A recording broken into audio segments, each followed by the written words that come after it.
We are talking about the correlation for tic disorders / Tourette's. So in this group, we address tic disorders a lot, but many of my clients and many of the people in this group actually have a Tourette's diagnosis. So when we say tic disorders, I'm going to, say / Tourette's, tics and Tourette's, but most of the time I'm going to refer to tic disorder. There's also a lot of people in here who have PANS and PANDAS, and one of the symptoms that they're experiencing are tics.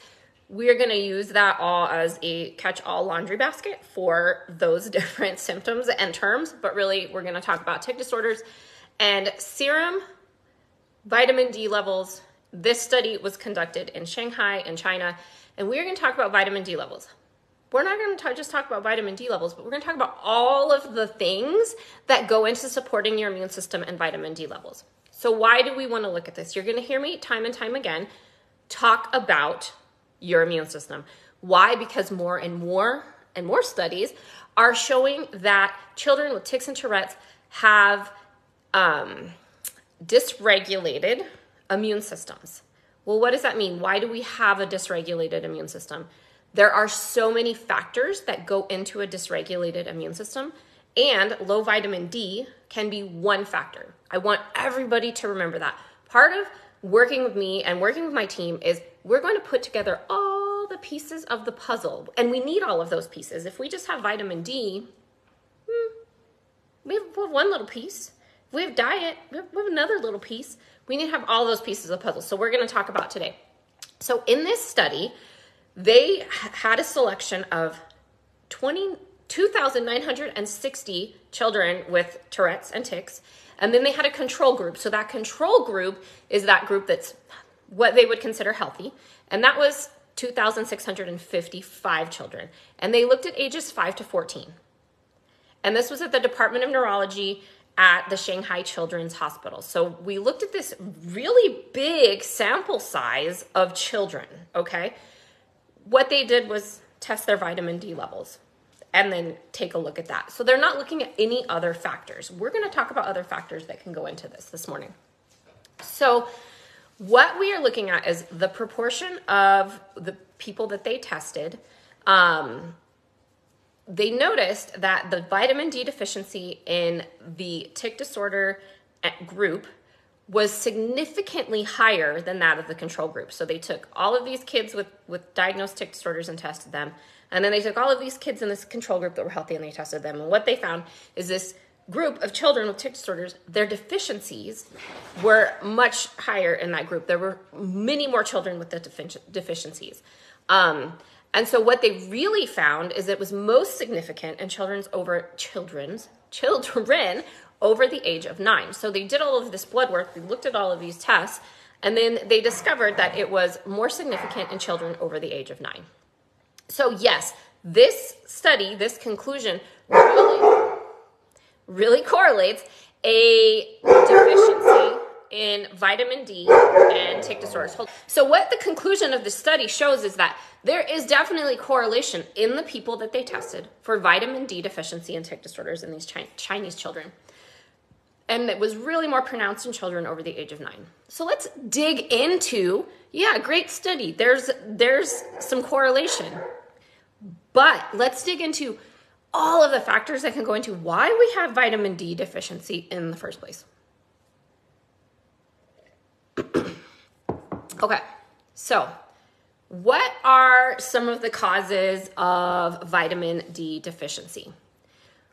Where do we get vitamin D? So we know that the best place to get vitamin D is from, and it's also, I'm going to tell you, the cheapest, most affordable way to get vitamin D is from the sun. The sun, getting sun exposure is one of the best ways to get vitamin D, the best. But when it's the winter, we're going to have a harder time, especially if you live, the further north you live, the harder it is to get vitamin D. During the winter, there's just not enough sunlight. But some things you can do to help improve that are, you can put your bikini top on. You can go outside, you can take your shirt off. Why? Because you're going to absorb it better if your legs are exposed and your arms are exposed and your top is exposed. And you guys are going to say, oh my God, it's so cold outside. I can't go outside. There's snow on the ground. cold exposure is super beneficial for you as well. So you can get a little bit of sunlight and vitamin D, and you can get your cold exposure at the same time, right? So what are some of the things that can lead to vitamin D deficiency? So we have established that the sun is one of the best ways to get vitamin D. So if you know my backstory, you know that my dad died of melanoma, and one of the things that I really preach is protection from the sun. But there is a fine line because you have to be able to get vitamin D. So I definitely tell people, hey, sunscreen, protecting yourself, wearing sleeves is important.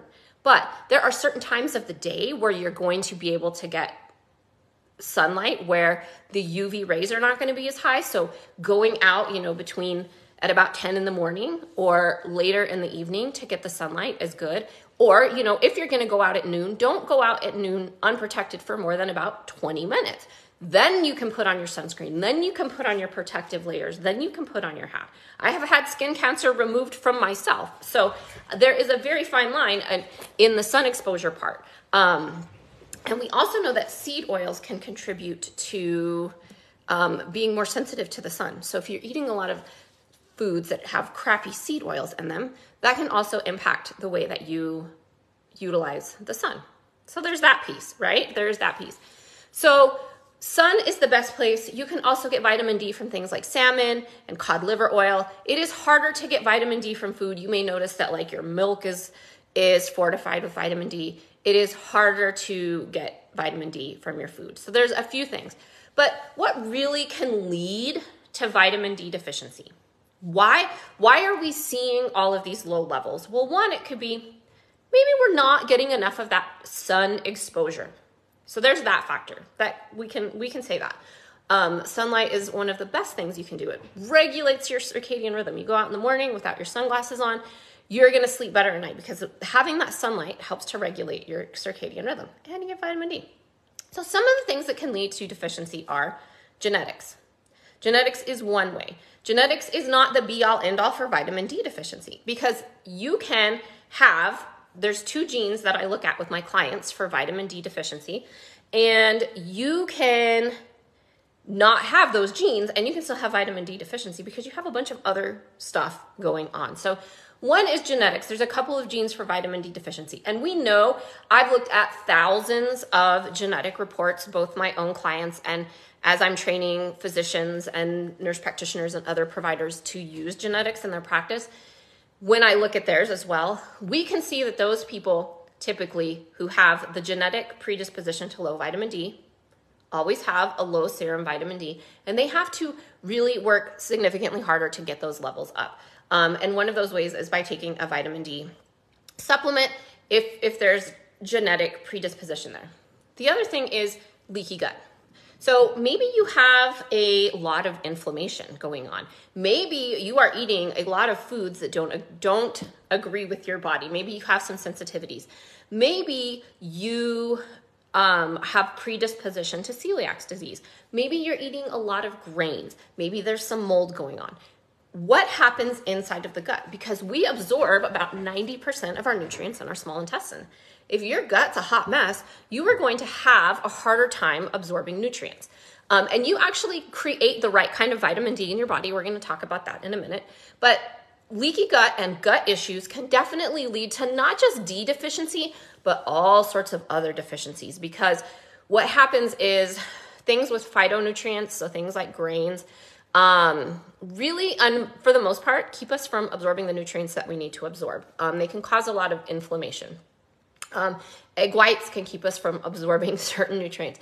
So it's really kind of a complicated mechanism when we start to look at how our body utilizes nutrients. So one is genetics can lead to deficiency. Two is leaky gut. Three is celiac disease. So when we look at celiac disease is that autoimmune response to gluten. And we know that 90% of the people with celiac disease have an HLA-DQ-A2 genetic predisposition, 90%. We look at that. That's one of the things that we're looking at with my clients is what is your, predisposition to celiac disease? Because when you have celiac, it takes your microvilli that are nice and lush, like really nice carpet if you get brand new carpet, and it damages those microvilli, so they're blunt and they end up like your crappy old outdoor rug that's been, you know, peed on by the dog. peed on by the dog. It's you can't absorb nutrients very well because that gluten, that celiac reaction has damaged those microvilli so bad. So then you've got celiacs. And then you have, you know, not enough sun in the winter, especially in the winter. So, you know, there's a few things that can really lead to that deficiency, but also having other micronutrients that are missing can also impact your ability to utilize and absorb vitamin D. So you have to have cofactors for vitamin D. So we know in the study, hey, these kids have low vitamin D, they have tics, they correlate, but we have to look at, you can't just take a vitamin D, right? You have to have cofactors. So cofactors are those things that help with the creation and absorption and utilization of vitamin D within the body. We're getting sciencey today. Okay, so cofactors include things like magnesium, vitamin K, zinc, boron, and vitamin A. We're going to go through a few of those this morning. I'm not covering all of them, but we'll have a good science lesson. So magnesium plays a key role in how much vitamin D your body can make. So if you have a magnesium deficiency, and I'll tell you most of the foods we're eating, especially if you're eating a processed crappy diet, it's hard to get enough magnesium from our food because our soils are now depleted of the right amount of nutrients. We've seen about a 60% drop in the past 75 years in magnesium levels in food because our soil is now poop. So one is magnesium. It's going to play a role in how much vitamin D our bodies can make. And we can actually see a correlation in lower magnesium, lower D levels when we really start to dig in. So your bioavailability of vitamin D depends on magnesium. The enzymes in the liver and kidneys that enable vitamin D metabolism to convert into its active form, which is calcitriol. So magnesium and vitamin D in the liver, enzymes, kidneys, all of that good stuff. But we have to take into account, well, what if you have, it's called stagnant liver. It is a Chinese medicine term.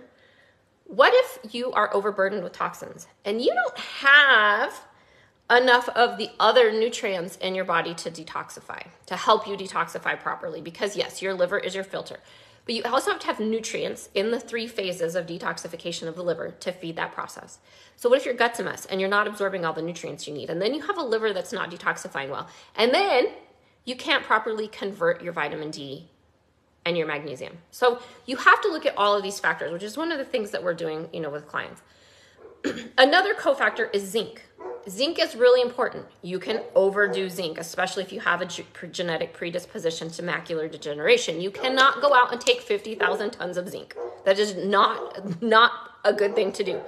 But you can definitely, we need to look at zinc as one of the cofactors. So zinc is a mineral mostly found in muscles and bones, and it's important for fighting infection and healing wounds. I know during the last couple of years, you guys have heard a ton about zinc. It helps the body to make new cells and substances that are called enzymes. It helps us to use carbohydrates, fats, and proteins in the foods that we're eating. Helps with growth and development. It's really vital to get enough of it, of course, when you're pregnant, but during childhood and adolescence, you can get really good zinc from eating red meat. You are going to hear me talk about eating protein and meat because the amino acids, the vitamins, the nutrients in those animal foods are going to be much more beneficial to you than eating some vegan bologna. So zinc helps with our sense of taste and smell. It also helps with sensory issues. So zinc is really, really important in this process of helping us with our vitamin D. So you have to have some zinc, you have to have some vitamin D, you have to have some magnesium. Vitamin A, it is a fat-soluble vitamin. D and A are fat-soluble. E is also fat-soluble, and K is fat-soluble. So you need to have some fats in that process. Your body needs vitamin A for, you guys have probably all heard it, good eyesight. You need vitamin A. Where do you guys mostly hear about getting vitamin A? What vegetable do you eat for vitamin A? So the vegetable that you eat for vitamin A and most associated with vitamin A is carrots. Carrots. Another one, think of the orange tone is sweet potatoes, really rich in vitamin A. But vitamin A not only helps with good eyesight, but it's very important for your immune system. What do we talk about all the time? That these kids with tics and Tourette's and all of these other things have imbalanced immune systems. So when we are talking about the imbalanced immune system part, vitamin A, well, fat soluble nutrient, really important. So we talked about it's good for eyesight. It helps to fight infections, but it's also very important to keep your skin and mucous membranes healthy. Mucous membranes. You think about your sinuses, your lungs, things that are coated in mucus, your gut. Your gut. How many times do we want to talk about gut today? Your gut has a mucosal barrier. It's kind of like, think of it kind of like your skin. You spill bleach on your skin and it's going to protect you. That mucosal barrier in your gut is extremely important for protecting you against pathogens and bacteria and viruses and all sorts of things. So if we're not getting enough vitamin A, we may not have good mucosal support. So there's that piece. But if your gut is, again, a hot mess, you may not be absorbing the vitamin A. So then you're on this vicious cycle. We have to look at that importance of these cofactors. So yes, we can see this correlation. The kids have the tic diagnosis, they have low vitamin D, but can you now see that there's so much correlation and reasoning into why they might have low vitamin D? So, in this study, we're saying, well, great, they have low vitamin D. Why? Why do they have low vitamin D? What are these factors that are going into contributing to these kids with low vitamin D? So what are some of the symptoms of vitamin D deficiency? What are some of these symptoms? So if you're not getting enough vitamin D, and a lot of these other things, you might have like aching or weakened bones, like, oh, my bones hurt. Like people will say my bones are hurting. Weak muscles, just not enough energy. Like you got to walk up the driveway and you're like, oh, it's just so hard to walk up the driveway. Like you just have no energy, of weak muscles. Maybe you have low mood. And I can say this for kids that I've really worked with who we can look at vitamin D levels and they are in the toilet. They have just tanked. Is their mood sucks. They're like, I don't want to get out of bed. I don't want to do anything. My mood is poo. Like we can see that. Increased vulnerability to getting sick. So coughs, colds. Here we go. Ready for this one? Gut problems. Yes. Some of the symptoms can be gut problems. Maybe you're having, some gas, some bloating, some tummy issues. So, but is it your gut, low vitamin D contributing to gut problems, or is it your gut problems contributing to low vitamin D? You see where I'm going with this? You see how this works out? So one of the things you're going to hear me mention all the time is RDA, recommended dietary allowance. Recommended dietary allowance is only there to keep you from getting scurvy, so not getting enough vitamin C, and rickets, not having enough vitamin D. You end up bow-legged because you don't have enough vitamin D. And any of those other kind of childhood childhood ailments that we don't really see anymore. Unless we're not getting enough of our nutrients or whatever the case may be. So RDA is not meant to give you optimal health. Believe it or not. So you're like, oh, my kid needs this children's vitamin that's RDA. It's not meant to give them optimal health. It's just meant to keep them from getting rickets and scurvy and beriberi. It's not meant to give them optimal health. So when we can look at all of these factors, maybe your gut's a mess. Maybe you have genetic predisposition. Maybe you're not getting enough of the cofactors that go with it. What are all of these things that go into this? Then we can say, okay, we know, like I know from looking at thousands and thousands and thousands of genetic reports, I know that people who are predisposed to genetic vitamin D deficiency are going to need significantly more vitamin D. But we have to make sure that their gut is in a happy place before we start putting everything in, because then it's not going to work very well. So there's a couple of things, we have to talk about the fact that most people, excuse my language, I'm just tell you, most people eat a shit diet. They eat crap, seed oils, processed grains and packaged foods, Gatorades, things in bottles with barcodes and plastic, and they're eating this really crappy diet. That's not going to help you with vitamin D deficiency or any other deficiency. One of the number one things that really puts a damper on your immune system, number one, free advice right here. You're hearing it. Number one, free advice. Sugar. Sugar totally brings down the efficiency of your immune system for up to 12 hours after you consume it. So you may have a kid who like goes to a birthday party and they go balls to the wall, all out, and they're eating all of the cupcakes and the sugar, and then they go home and they have a runny nose and maybe they're not feeling good.